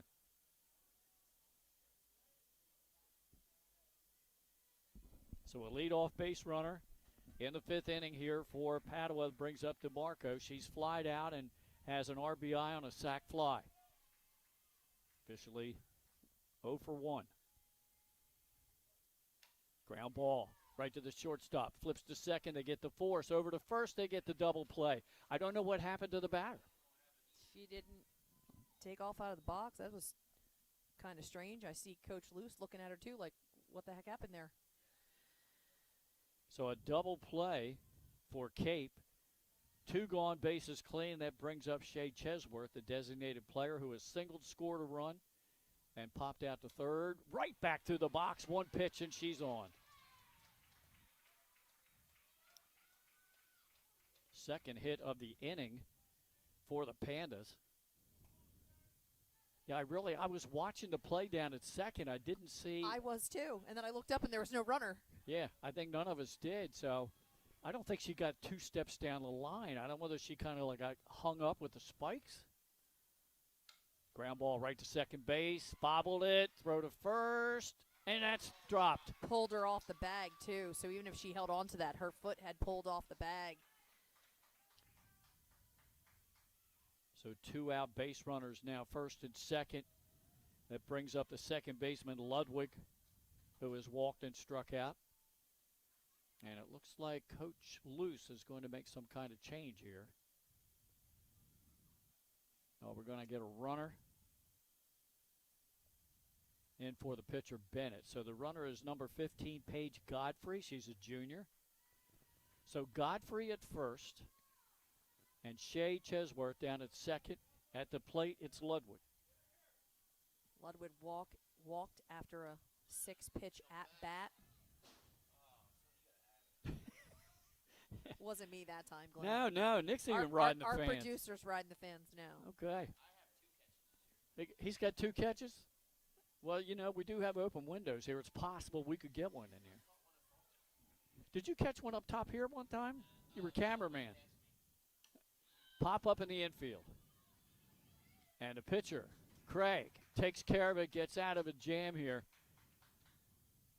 Padua had 2 hits in the inning, but they will strand 2 runners thanks to a double play.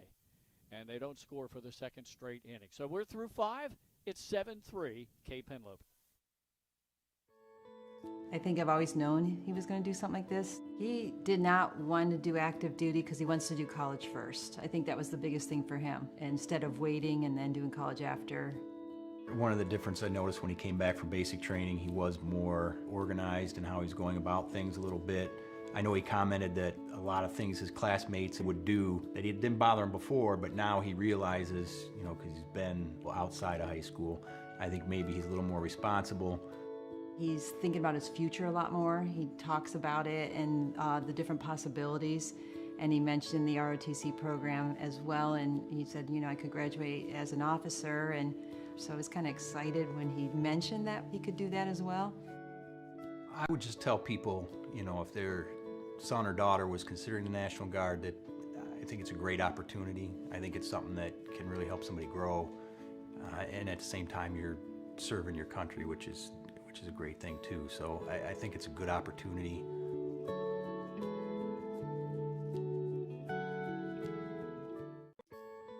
I think I've always known. All right, ready to go here. 6th inning. It's a 7-3 lead for Cape Henlopen as they put a 5-spot up last inning to grab the lead. Glenn Fraser alongside Shannon Timmons, Christopher Widener on camera, Nick Halliday producing, and calling errors on the fans just like Shannon for missing foul balls. We're here at Delaware Diamond on the campus of the University of Delaware. So here we are, top of the 6th, and leading off, the leadoff batter, Mikulski. The question Coach Tack wants to know, Glenn, is what color pen you use in this inning. Yeah, well, she lays down a bunt, fielded by the pitcher, throw to first. They got her that time. First time they've got her tonight. That was a close play with her speed. It was a great bunt. Nice try there by Mikulski to bunt for a single. Brings Michaela Sellers to the plate. Yeah, officially 0 for 3. Scored a run last inning. Swing and a miss at a high pitch. I like the high ones. The leg of the run. We'll have to see if Bennett can regroup this inning after giving up that bases loaded triple to Bo. Swing and a miss. She works the outside part of the plate very well. Yes, she does. You going Bob Euchre next? No, just a bit outside now. It better be way out there for that call. Yeah. 0-2 count. Bennett ahead here. She goes back inside and gets the called strike out. How many is that for her now? Just 4. Okay. She had 1 last inning, 1 this inning, 2 in the 3rd, and 1 in the 1st. My math says 5. 5? Yeah. Okay. All right, here's Longo. She singled. Her last at bat, scored a run. 1 for 3. Ground ball right to short. I think she's safe. Yeah. Good call by the umpire. She beat it out. Infield single for Longo. 2 in a row now for her. And she's a 2-out base runner for the designated player, Scott. Again, we said earlier on, this turf kind of slows down the ball. They're not used to the pace of this. They're going to have to charge that. Yeah. Unless you've got an absolute gun to throw them out, you're going to have to charge it. Scott now calls time and backs out.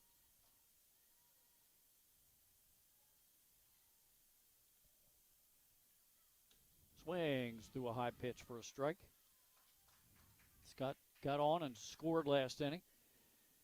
She was the one, I think, that laid down a bunt, and the pitcher, Bennett, got it, looked the runner back to third, and didn't attempt to make a throw to first. Correct. And that was a smart move by Bennett at the moment. Way outside. That's just a little bit. There you go. I love Bob Euchre. And if you fans listening to us and watching, you ever get a chance, go back and watch on YouTube his acceptance speech in the Hall of Fame.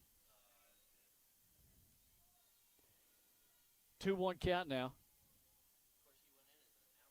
Right, he went into the Hall of Fame as an announcer, not a player, and he will tell you that. I think he said that, too, in his acceptance speech. Runner moves up down to second base. So Longo now down in scoring position at second with 2 outs. We got a 3-1 count at the plate on Scott. Showed the bunt, pulled it back in time.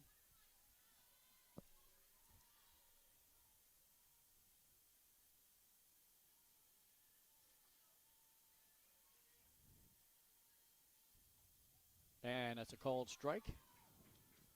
Down in the zone and a full count. And there haven't been many of those for Kaya Bennett either throughout tonight's game. Matter of fact, looking through the book here, that might be the very first full count she has worked. And that's flared out down the first base line. It goes foul. It's a great at-bat here by Mia Scott.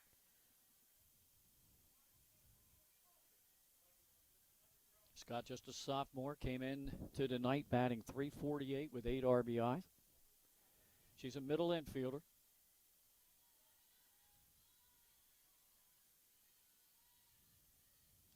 Fouls that one straight back, staying alive. I will not do the Bee Gees. I was just getting ready to say, you're going to sing it for us too? Come on, Glenn. Next on it. This will be her 8th pitch of the at-bat. She's in the DP spot tonight, hitting for the pitcher, Sarah Craig. Fly ball, left center field. And that falls.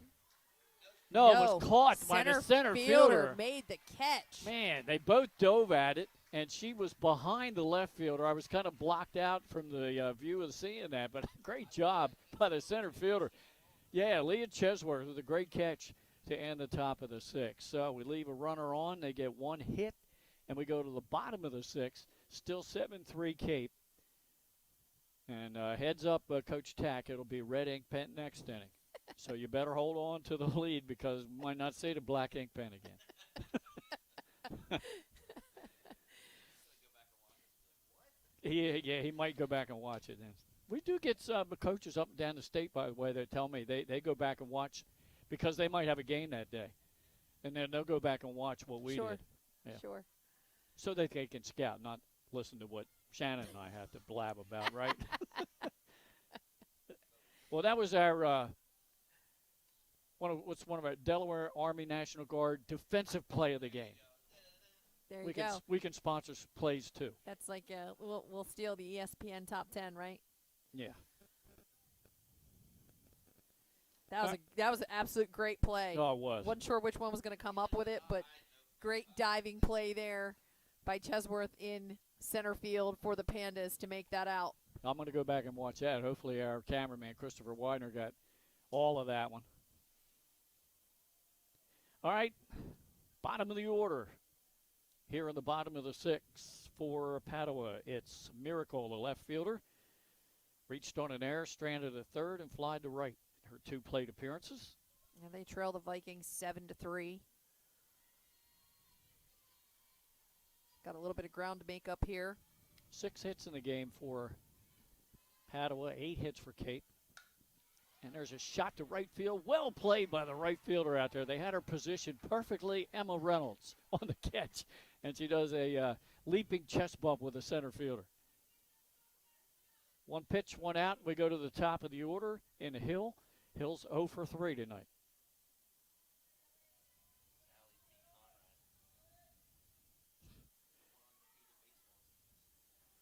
Just been informed by our producer, Nick Halliday, they had a little bit of a upset in baseball tonight that Salesianum knocked off the #1 ranked Conrad Red Wolves. They were undefeated. They go down to the Sows, and the Sows just was pummeled the other day by Sussex Central.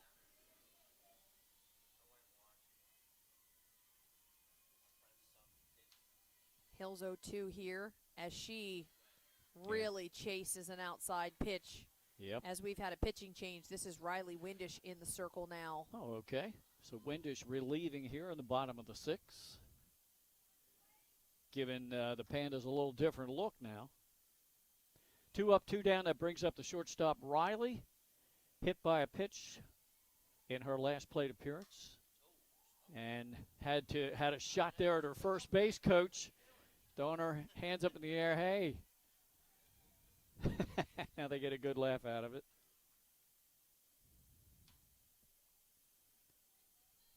Windish and Craig have worked all year in that You know what? I don't think this position. might be called strike. It's 28, not 27, Riley. So end of bat right now, Sophie Evans. And she delivers one right through the 1-4 hole, or the 3-4 hole on the right side. Good shot there. 2-out base runner.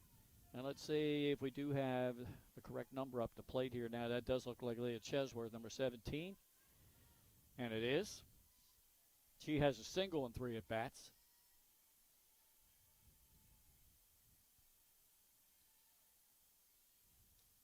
Takes that high and outside for a ball. These hitters will have to adjust now to Windish being a righty. Sarah Craig started the That's lefty, right. so Good point. it'll come in from the other side. Little different look.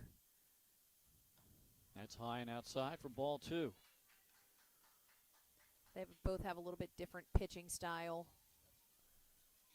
Windish throws a nice drop ball, not in the arsenal of Sarah Craig. There's a called strike. 2-1 count on Leah Chesworth. 2 outs here. And the bottom of the 6th, runner at first. Little check swing, foul ball. 2-2 count.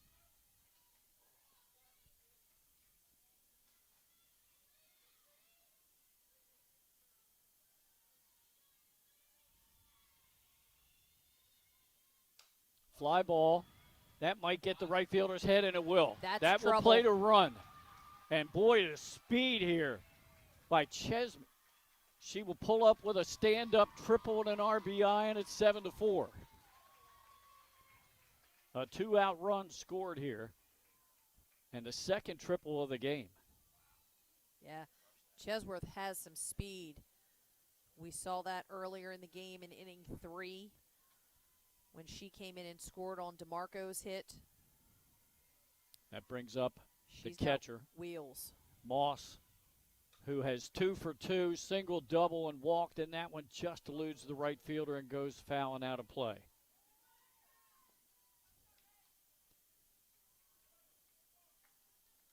Moss would love to bring that runner home from third, and Chesworth make this a 2-run game. Heart There of the it order is, here has shot a to chance center, but right at the center fielder. Olivia Longo makes the catch for the final out. 1 run this inning for the Pandas. They make it 7-4. The 7th inning coming up.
All right, here we go to the 7th inning.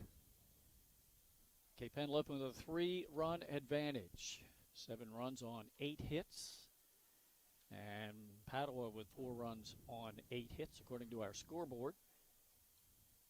And the difference maker is the batter we're going to see lead off here, Jordan Bowe, with that bases loaded triple in the 5th. Oh, yeah. To really break this open and put Cape Henlopen on top. She's 2 for 2 tonight, tripled, singled, hit by a pitch, scored 2 runs, knocked in 3. So she's accounted for 5 of the 7 runs. That is run production. Potential player of the game, I think. Oh, yeah. Glenn. Oh, yeah. I was thinking it ever since she hit I the was going to triple. say when she hit it.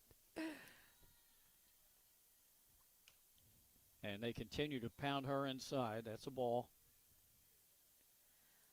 Bow Well- will be followed by scheduled Windish and O'Malley. When they went outside on her, she drove it to the fence. So Yeah. Fouls that one back again. They got it in on her fist. 1-1 count on her. Now, I tell you what I didn't pick up, Shannon. When Riley Windish came into pitch, I didn't see who went to second base for Cape Henlopen.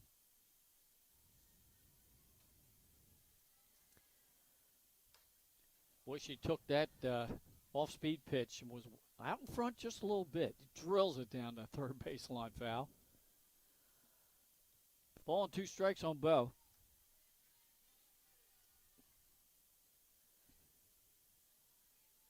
should be Mia Scott because she's the DP.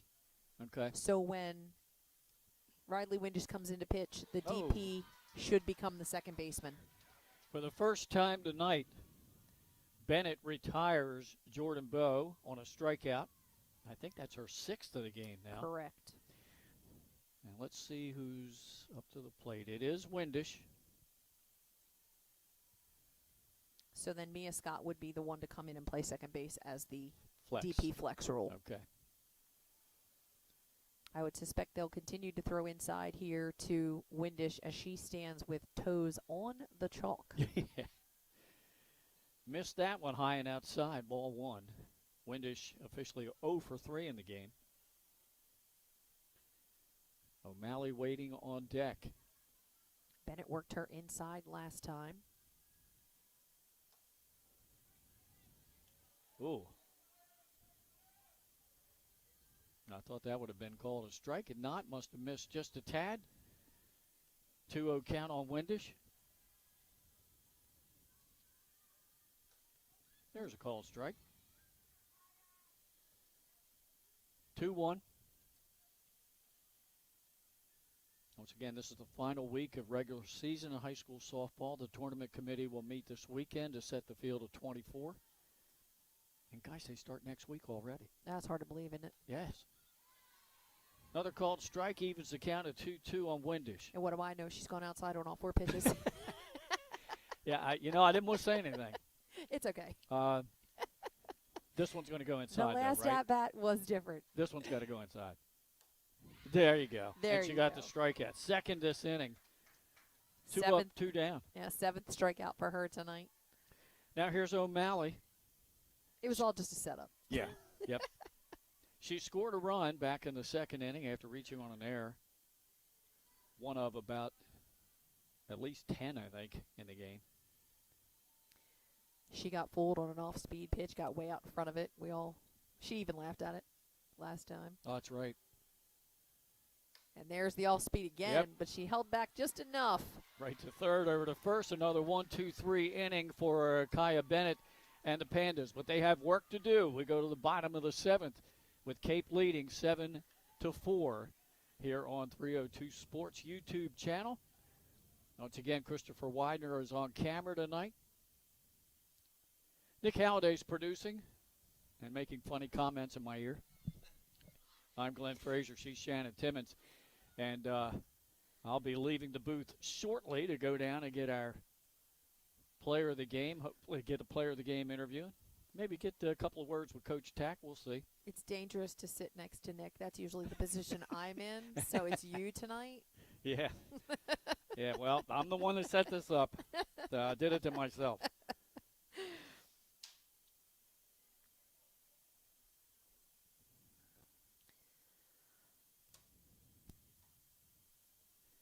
Still taking the warm-up pitches.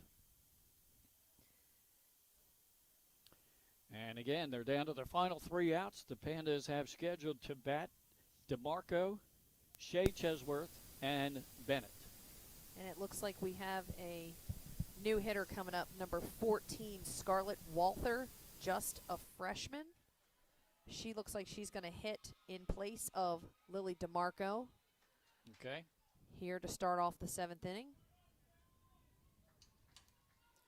Coach Luce getting some players off the bench, some PT. Takes a called strike.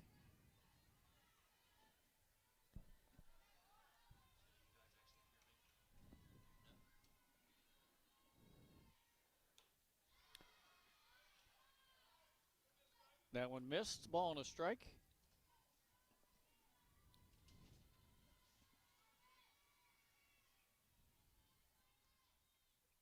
There's a called strike. 1-2 count now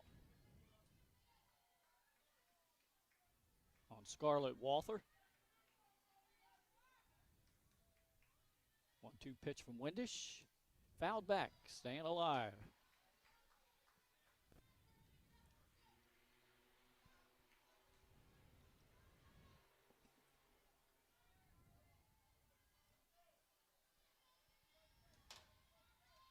Padua fans just outside the window here cheering on Scarlett. She fouls another one back.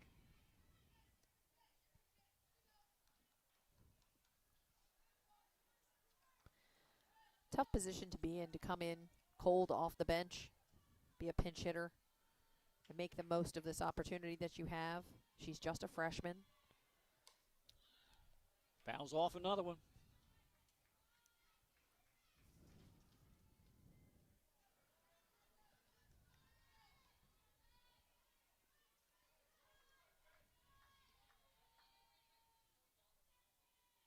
Scarlett Walther back in the box. Now she steps out again. And that just missed in the inside part of the plate, so she's run the count 2-2. Leadoff batter here in the bottom of the 7th for Padua. They're trying to improve their record to 10-6.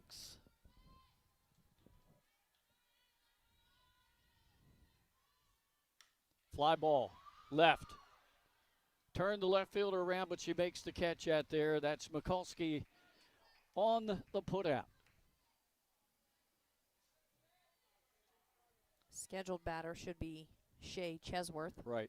If we don't have any other changes. And that is Shay, number 6. Stepping in. She is 2 singles tonight, 2 for 3. Right back to the box. Windish makes the stab at it, and there's out number 2.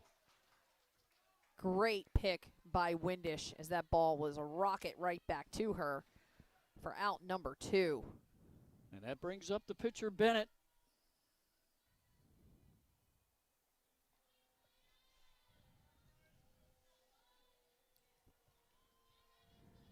Takes down low for a ball.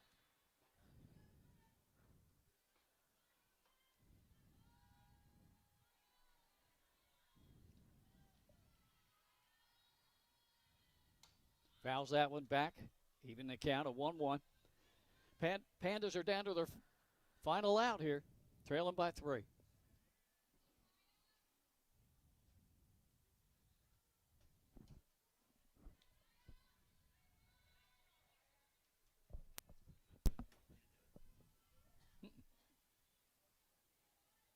Windish set to deliver here. She Another fouls foul. that back. No.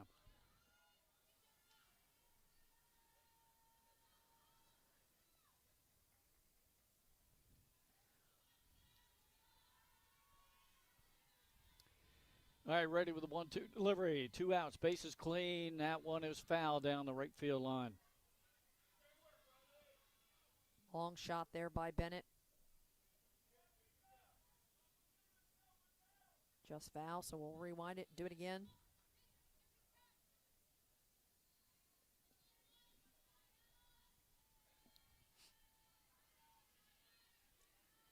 Windish on the rubber. Here's the delivery, and that is high and outside. And a full count. I'm sorry, 2-2 count.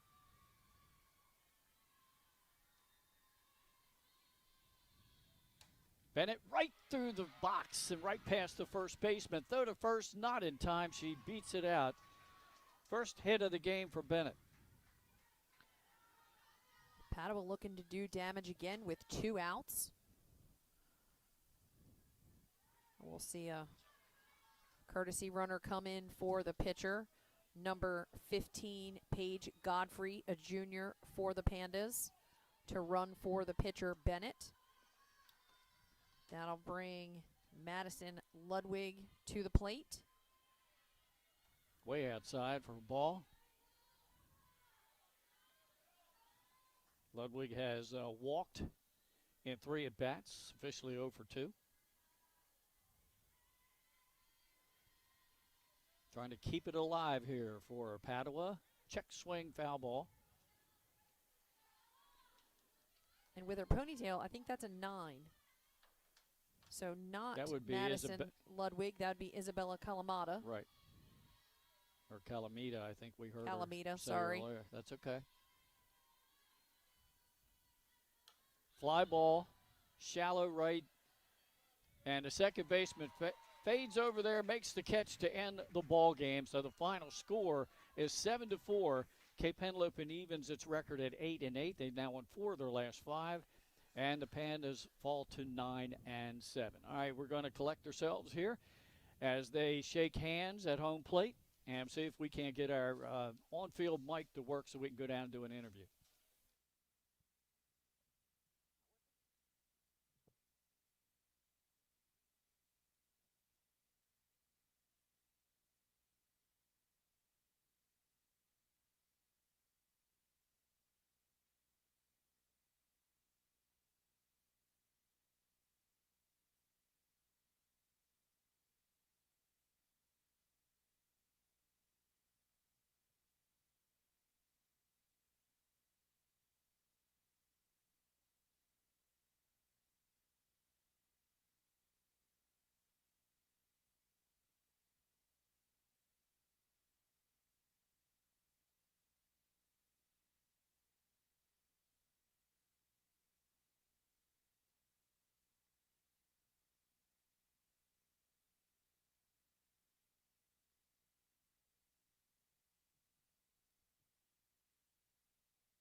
Nothing. See, that says 565. Usually there's a color like this. Nothing. I got nothing. You don't have to have any. Do these have to be up? Oh. But see, this is saying 565. What's that mean?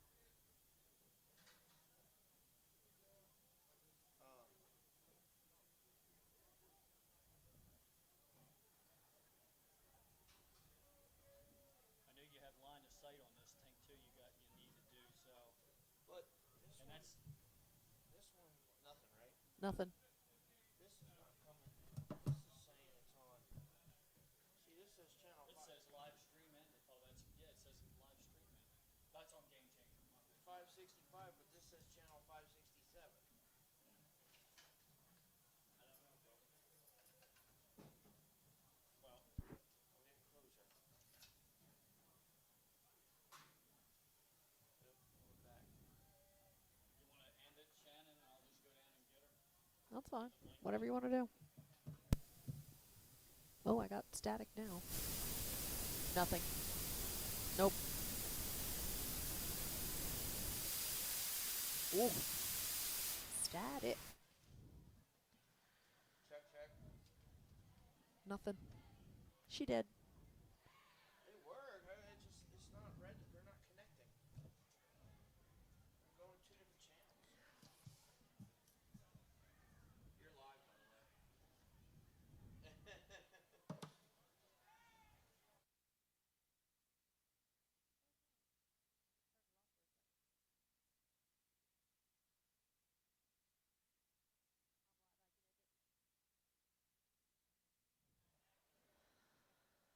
All right, a final here from Delaware Diamond on the campus of the University of Delaware. The Cape Henlopen Vikings 7, the Padua Pandas 4. Thanks to both coaches, Gretchen Luce of Padua and Mike Tack of Cape Henlopen. And for Nick Halliday, Christopher Widener, my partner Glenn Frazier, I am Shannon Timmons. Thank you for watching this 302 Sports broadcast.